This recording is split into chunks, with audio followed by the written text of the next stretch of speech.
الحمد للہ رب العالمین والصلاة والسلام علی رسولہ الکریم اما بعد اعوذ باللہ من الشیطان الرجیم بسم اللہ الرحمن الرحیم واحل اللہ البیع وحرم الربا۔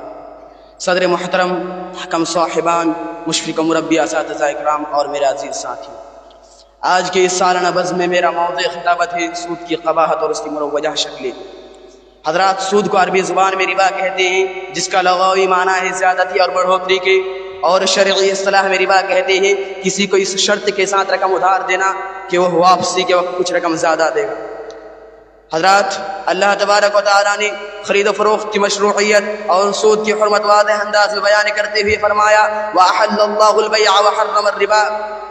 سود اس قدر خطرناک ہے کہ قرآن نے اس کی مذمت کے لیے جو لفظ استعمال کیا وہ دیگر بڑے گناہ کے لیے استعمال نہیں کیا۔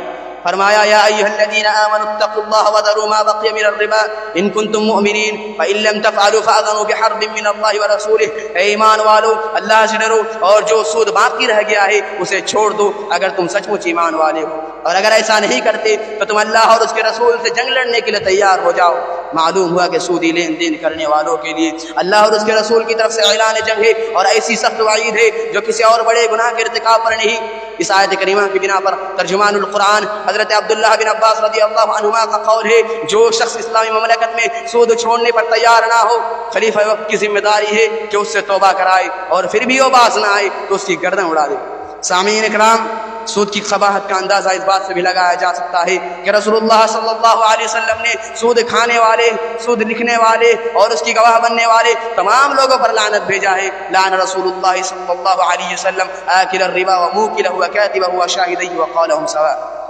سامعین اکرام، سود کیوں حرام ہے؟ کیونکہ سود دل کی نرمی چھین لیتا ہے، گھروں کی برکت کھا جاتا ہے اور غریب کو مزید غربت کی زندگی کی طرف لے جاتا ہے، اور سب سے بڑھ کر یہ اللہ کی ناراضگی کا سبب بنتا ہے۔ حضرات، سود کی قباحت جان لینے کے بعد اب ہماری ایمانی ضرورت ہے کہ ہم سود کی مروجہ شکلوں کو پہچانیں اور اپنے دامن کو ان سے محفوظ رکھیں۔ نمبر 1، فائننس کروانا۔ اگر آپ کسی بینک سے یا کمپنی سے لون لے، جیسے home loan, education loan, business loan, تو سود کی مروجہ شکل ہے جس سے آپ کو بچنا چاہیے۔ نمبر 2، EMI پر کوئی سامان لینا، یعنی بہانہ قسطوار ادائیگی پر چیزوں کو خریدنا۔ آج ہمارے ملک میں جتنی بھی EMI کی شکلیں ہیں ان میں سود پایا جاتا ہے۔ نمبر 3، بینک میں اکاؤنٹ کھولنا بھی سود سے خالی نہیں ہے، چاہے کرنٹ اکاؤنٹ ہے یا سیونگ اکاؤنٹ، مگر مجبوری کی صورت میں بقدر ضرورت کھول سکتے ہیں۔ نمبر 4، بیٹی اسکیم، یعنی بچی پیدا ہوتے ہی حکومت کے سسٹم میں بچی کا نام لکھوا دیا جاتا ہے، حکومت فوراً کچھ پیسہ بچی کے نام جمع کرا دیتی ہے، اور جب بچہ 18 سال کی ہو جاتی ہے تب سود کے ساتھ بڑھا کر دیتی ہے۔ اسی طرح ہیوی ڈپوزٹ لینا دینا، سبسڈی لینا، کریڈٹ کارڈ کا استعمال کرنا اور بینکوں میں کام کرنا وغیرہ بھی سود کی مروجہ شکلیں ہیں۔